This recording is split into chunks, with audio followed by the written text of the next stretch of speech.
توجیکستان در رده‌بندی فیفا 6 زینه بالا رفت. یکی از همراهان سابق پوتین خودکشی کرده است. خطر به جان 8 میلیون کودک از کم غذایی. اوکراین و مولداوا نامزد به عضویت در اتحادیه اروپا شدند.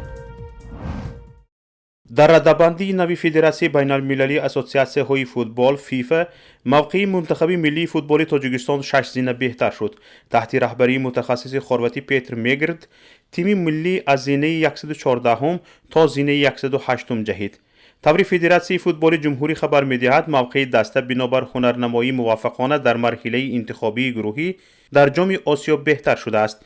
در ماه ایون منتخب تاجیکستان 4 بازی انجام داد. در بازی دوستانه از تیم ملی سوریه در دبی به حساب 0-1 شکست خورد و 2 پیروزی بر تیم‌های ملی میانمار 4-0 و سینگاپور 1-0 به دست آورد. اینچنین در این مسابقه با دسته قرقیزستان مساوی بازی را انجام داد.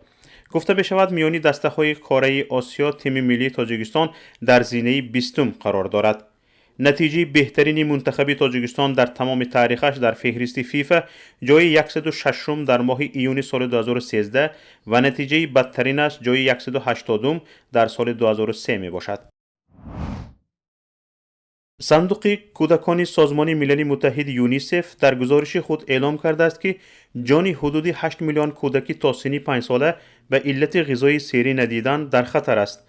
بر اساس این گزارش بیشترین کودکان در 15 کشور دنیا عمر به سر میبرند که از تأثیر خوراک سری نخوردن و کمبود تجهیزات طبی آسیب جدی دیدند. در قطار کشورهای بحرانی افغانستان، اتیوپی، هایتی و یمن نیز شامل هستند. کم غذایی باعث ضعیف شدن مسئولیت می‌گردد که این حال خطر مرگ کودکان سنی تا 5 ساله را نسبت به کودکان سرغذا 11 مراتب می‌افزاید. طبق گزارش از اول سال 2022 علاوه بر شمار قبلی 260,000 کودک از نارسایی غذا اذیت می‌کشند. نشریه روسی MK.ru نوشته است سرهنگی که جزدان هسته‌ای رئیس جمهوری روسیه ولادیمیر پوتین را می‌داشت در منزلش در نزدیکی مسکو در حال کشته یافت شده است. دادری ودیم زمینی 53 ساله به خبرنگاران گفته است که او را در حال پیدا کرده است که از سرش 2 تیر خورده است و در حالت وزنین فوراً به شعبه احیاگری برده اند. سرهنگ مستعفی خدمات فدرالی امنیتی روسیه همیشه رهبر کرمل را همراهی می‌کرد. او مسئول سلاح هسته‌ای به اصطلاح تگمه سرخ کرمل بود. ودیم زیمین قبلا در زمان رئیس جمهوری بوریس یلسین نیز همین وظیفه را بر دوش داشت. بعدا او را به کار در خدمات امنیتی گذرانیدند و در زمان سر وظیفه آمدن ولادیمیر پوتین زیمین به رتبه درجه سرهنگی نائل شد. پس از به نفقه برآمدن ودیم زیمین در خدمات گمرک به کار درآمد و در آنجا به حیث رئیس کمیسی تندری اداره مرکزی گمرک فعالیت می‌برد. زیمین روز 20 ایون در حالت مستی به دادرش گفته بوده است که قصد سوءقصد بر جان خود را دارد. بنا به خبرهای در رفت تفتیشات برآمده همسر زیمین دکتر بوده است و در یک منطقه عملیات ویژه در اوکراین قرار داشته است. چند پیش از حادثه مذکور دکتر زن به شوهرش زنگ زده از حالت قشاقی شکایت کرده است.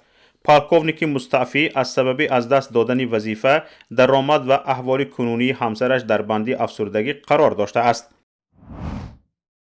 اوکراین و مولداوا از شامگاه پنجشنبه 23 ایون و با رأی موافق سران 27 کشور عضو اتحادیه اروپا رسما نامزدی عضویت در این اتحادیه شدند. این رأیگیری در جریان نشست در بریوسل انجام شد. در این نشست همچنین آینده اروپایی شوی گرجستان نیز تایید شد و این امیدواری به وجود آمد که گرجستان نیز در آینده و پس از اجرای تعهدات مورد نظر اتحادیه اروپا به نامزدی قبول شود. اگرچه به رسمیت شناختن نامزدی برای عضویت راه را برای عضویت این کشور در اتحادیه اروپا هموار می‌کند، اما به معنای عضویت سریع و در زمان کوتاه نیست. اکنون اوکراین باید مجموعه از اصلاحات را مطابق استانداردهای این اتحادیه به ویژه در سیستم دادگاهی و مالی خود جاری کند تا شرایط لازم برای عضویت در آن را به دست آورد. این بود شرح خبرها تا این دم. با ما باشید.